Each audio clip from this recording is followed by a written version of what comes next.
जय हिंद दोस्तों, जय भारत। दोस्तों, आज मैं अपने YouTube चैनल मजबूत भारत के ऊपर एक खास वीडियो लेके आया हूं जो वाकई बहुत ज़्यादा खास होने वाली है। ये दोस्तों आज मेरे धर्म को लेके है कि मेरे धर्म के लोगों ने अपने लोगों के लिए क्या किया, चाहे वो सरकार हो, भाजपा सरकार हो या कांग्रेस सरकार हो। कितनी भी सरकारें आई जो कहती हैं कि भारत को हिंदू राष्ट्र बना देंगे। हिंदू राष्ट्र तो जब बनेगा देखी जाएगी, पर हिंदू राष्ट्र की बुनियाद रखने के लिए कुछ किया या भारत की एकता अखंडता के बरकरार रखने के लिए कुछ किया। मैं किसी धर्म के खिलाफ या किसी धर्म के विरुद्ध कोई बात नहीं कर रहा हूं। मैं बात कर रहा हूं कि धर्म को मजबूत कैसे किया जाए, अपने राष्ट्र को मजबूत कैसे किया जाए। तो दोस्तों, इसके लिए मैं एक छोटी सी कोशिश कर रहा हूं और करना चाहता हूं, और मैं चाहता हूं कि मेरी ये आवाज प्रधानमंत्री नरेंद्र मोदी, योगी आदित्यनाथ के पास भी जाए, क्योंकि जो अपने आप को हिंदूवादी नेता कहते हैं और वो देश की नज़रों में है भी, मेरी नज़रों में भी, क्योंकि इनसे बड़ा हिंदू नेता अब तक भारत के अंदर कोई हुआ नहीं। तो दोस्तों, जहां की बात है गुरुकुल की, जैसे कि मुस्लिम भाइयों के अंदर मदरसे खोले हुए हैं जगह जगह पे, हर एक मस्जिद के अंदर उनको मदरसे की तरह पढ़ाया जाता है, या जैसे कि असम के अंदर मदरसे खुले हुए हैं, मुस्लिम बच्चों को फ्री पढ़ाया जाता है, फ्री शिक्षा दी जाती है और उनको कुरान के बारे में पूरा ज्ञान दिया जाता है। क्या ऐसे हमारे धर्म के लोगों के लिए, हमारे धर्म के बच्चों के लिए ऐसा गुरुकुल नहीं खुल सकता जो आज से 300, 350, 400 साल पहले अंग्रेजों के आने से पहले होते थे, जिनके अंदर संस्कृत भाषा के अंदर शिक्षा दी जाती थी, बच्चों को ज्ञान दिया जाता था और बच्चे वहाँ से ब्रह्मचारी निकल के आते थे।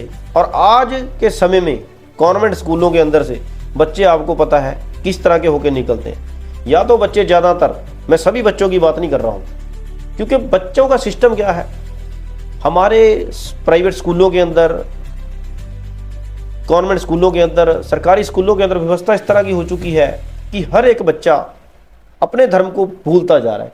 आप 100 में से 95 बच्चों को पूछोगे तो मेरे ख्याल से किसी भी को भी भगवत गीता के पहले श्लोक, पहले अध्याय का नहीं पता होगा। इसका कारण क्या है?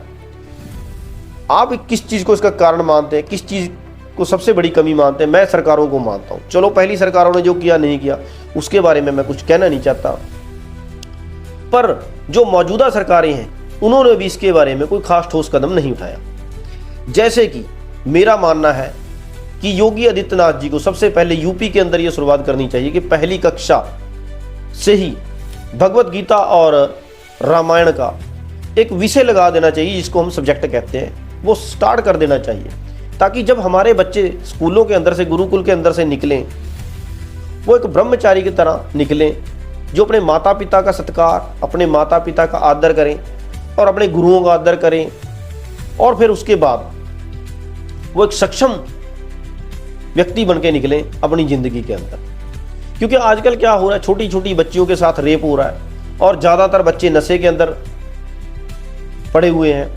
कोई चिट्टे का नशा कर रहा है, कोई चरस का, कोई गांजे का, कोई भांग, कोई बीड़ी, कोई जर्दा, कोई दारू। बहुत बच्चे हमारे धर्म से दूर होते हुए जा रहे हैं, क्योंकि कोई भी धर्म है, चाहे हिंदू है, चाहे मुसलमान धर्म है, चाहे क्रिश्चियन है, चाहे बौद्ध है, कोई भी धर्म बगावत नहीं सिखाता। बगावत सिखाती है उसको उसकी सोसाइटी, उसका माहौल। जब हमारे स्कूलों कॉलेजों का माहौल अच्छा होगा तो बच्चे अपने आप मजबूत बन के निकलेंगे, एक सक्षम विद्यार्थी बन के निकलेंगे, अपने कैरियर के अंदर मजबूत होकर निकलेंगे।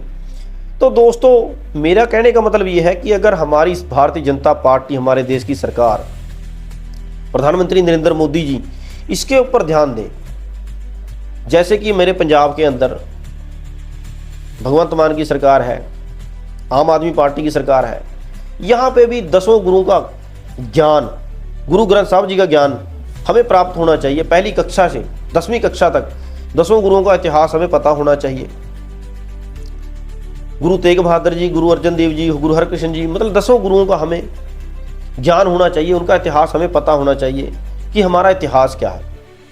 ना कि हमें इब्राहिम लिंकन के बारे में पता होना चाहिए, कनाडा की जल्द वायु के बारे में पता होना चाहिए, अमेरिका के राष्ट्रपति, हमें इनसे क्या लेना देना। हमें अपने भारत की भूमि की जलवायु के बारे में, अपने भारत के धर्म के बारे में, अपनी संस्कृति के बारे में हमें पता होना चाहिए। दोस्तों मेरी सोच है कि ये मेरी कोशिश है कि मैं अपने धर्म के लिए कुछ करूं, जैसे कि गुरुकुल खोलूं। अब ज़्यादातर गुरुकुल अगर खुले हुए भी हैं हमारे देश के अंदर, तो उनमें लूट खसूट वाला सिस्टम बहुत ज़्यादा है। 1 साल का बच्चे का कम से कम 1.5 से 2 लाख के बीच में चार्ज किया जाता है। संस्कृत भाषा वहाँ पे पढ़ाई जाती है, हाई लेवल की एजुकेशन भी दी जाती है, जो मॉडर्न एजुकेशन है, इंग्लिश CBSE बोर्ड की तरह। पर वहाँ पे चार्ज इतने ज़्यादा लिए जाते हैं कि वहाँ पे गरीब व्यक्ति अपने बच्चे को नहीं पढ़ा सकता। पर मैं ये चाहता हूँ कि हर एक भारतीय अपने बच्चे को फ्री शिक्षा दे पाए, कॉन्वेंट स्कूलों की लूट खसूट खत्म हो जाए, बच्चों को हिंदी और संस्कृत पंजाबी भाषा तीनों भाषाओं का ज्ञान होना चाहिए। हर एक राज्य की भाषा, गुजराती हो, मराठी हो, तेलंगाना, तेलुगु हो, कोई भी भाषा हो, बच्चे को उस भाषा का ज्ञान होना चाहिए। उसके बाद में इंग्लिश भाषा, उसका भी ज्ञान होना चाहिए। पर अपने धर्म के लिए हमारी सरकारें क्या कर रही हैं? आए दिन हिंदू राष्ट्र का नारा लग जाता है, खालिस्तान का नारा लग जाता है। ये बातें हमारे देश के लिए अच्छी नहीं है। तो दोस्तों मेरा कहने का मतलब ये है कि हमें सब भारतीयों को एक नारा लगाना चाहिए कि गुरुकुल दोबारा से शुरू होने चाहिए। अगर गुरुकुल शुरू होंगे तो मुझे लगता है जो आजकल की नई पीढ़ी जो है भाग के शादियां करा रहे लड़के लड़कियां, ना तो उनका जीवन सुखी है, ना वो बच्चे सुखी हैं, ना फिर उनके माँ बाप सुखी हैं, क्योंकि ज़्यादातर तलाक हो रही हैं। 95% लव मैरिज के अंदर ज़्यादातर तलाक देखने को मिले हैं और ये हो भी रहा है। तो दोस्तों अगर गुरुकुल खुल जाए तो भारत का वातावरण, संस्कृति, वेशभूषा पहले की तरह हो जाएगी जैसे प्राचीन समय में होती थी। मेरा मानना यही है कि सबसे पहले योगी आदित्यनाथ जी, जो सबसे बड़े हिंदूवादी नेता हैं, उनको अपने राज्य के अंदर ये शुरू करना चाहिए। उसके बाद हरियाणा के अंदर, फिर हमारे पंजाब के अंदर भी 10 गुरुओं का इतिहास, गुरु ग्रंथ साहब के बारे में ज्ञान होना चाहिए, ताकि बच्चे अच्छी लाइन में लगें और तभी हमारा राष्ट्र मजबूत बन पाएगा। जैसे कि दुबई, सऊदी अरब, इन देशों के अंदर क्या है, वो लोग अपनी वेशभूषा, अपनी भाषा पे ज़्यादा काम कर रहे हैं। अब आप देखो चीन पूरी दुनिया के अंदर सबसे आगे निकल चुका है, क्योंकि वो अपनी भाषा के ऊपर ज़्यादा काम करता है। जैसे कि जापान और चीन 2050 में जी रहे हैं और हम अभी भी 2025 में बैठे हैं। वो टेक्नोलॉजी के मामले में भी आगे हैं, क्योंकि वो अपनी भाषा के ऊपर ज़्यादा काम कर रहे हैं। वहाँ शिक्षा का महत्व बहुत ज़्यादा है। हमारे यहाँ शिक्षा का महत्व है लूट खसूट करना, पैसे ऐंठना। तो दोस्तों मेरा अपने यूट्यूब चैनल के ऊपर आप लोगों का साथ चाहिए। इस वीडियो को ज़्यादा से ज़्यादा शेयर किया जाए, लाइक किया जाए, तभी मैं आप लोगों को समझूंगा कि आप लोग मेरी बात से सहमत हो कि ये वीडियो प्रधानमंत्री मोदी तक पहुंचे, योगी आदित्यनाथ तक पहुंचे, ताकि हमारे देश का भविष्य आगे सही रहे। क्योंकि आज नशा इतना ज़्यादा फैल चुका है, पंजाब के तो हालात ही बहुत ज़्यादा बुरे हैं, जबकि मुख्यमंत्री भगवंत मान जी बहुत बढ़िया कार्य कर रहे हैं, नशे वालों के मकान भी गिर रहे हैं। पर नशा खत्म करने की कार्रवाई तो कर दी सरकारों ने, पर अब धर्म को मजबूत करने के लिए, धर्म की शिक्षा देने के लिए कुछ ठोस कदम उठाने पड़ेंगे, तब जाके बच्चों का ध्यान उस तरफ नहीं जाएगा और बच्चे ज्ञानी बनेंगे, ज्ञान का भंडार होगा। गुरुकुल से शिक्षा प्राप्त करके अपने माता पिता का सत्कार करेंगे, आदर करेंगे। आज के ज़माने में कोई भी बच्चा देखो आप, अपने माता पिता का कोई रिस्पेक्ट नहीं करता, क्योंकि माहौल ही ऐसा है। कॉन्वेंट स्कूलों के अंदर सिस्टम ही ऐसा है। Mother's day, father's day, teacher day, खाली mother's day, father's day, teacher day, इनसे कुछ नहीं होने वाला। हमें शिक्षा देनी चाहिए कि हमारे धर्म के अंदर क्या लिखा है, हमारे ग्रंथों के अंदर क्या लिखा है। आज हमारे धार्मिक ग्रंथ विलुप्त होते जा रहे हैं, कथावाचकों के जरिए सुन रहे हैं, हमें कुछ नहीं पता।